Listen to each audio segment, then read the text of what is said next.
Most industries are sort of guilty of giving customers too much choice or confusing customers with too much choice.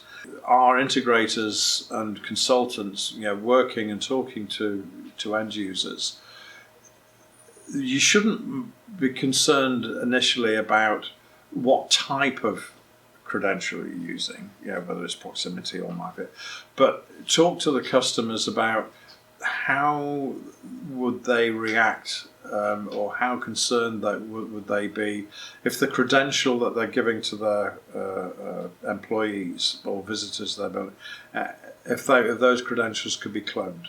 So saying, okay, well, if it's not a big risk, and so okay, well, you don't need to use a very secure credential. But I would argue anyway that you'd want to use as much security as you possibly could.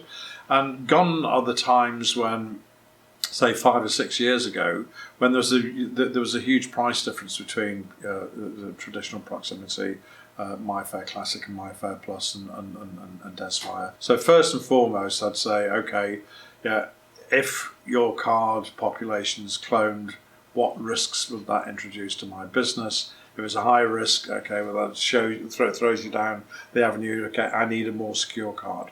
I need a MyFair Plus card. I need to be encoding the access control credential into a sector, and I need to password protect that either with 128 AES 128-bit or 256-bit encryption. So it's virtually impossible to hack in a reasonable time frame. And the next thing you say, okay, well, what else is this card or credential going to be used for? Is it just access control, or am I going to be using this card for my employees to be able to download a print job from a photocopier or from a network printer, or am I going to be wanting to let my employees use this card in the staff canteen to load value onto the card, or am I going to be using the card potentially to load a biometric, so to get a one-to-one match at a biometric reader.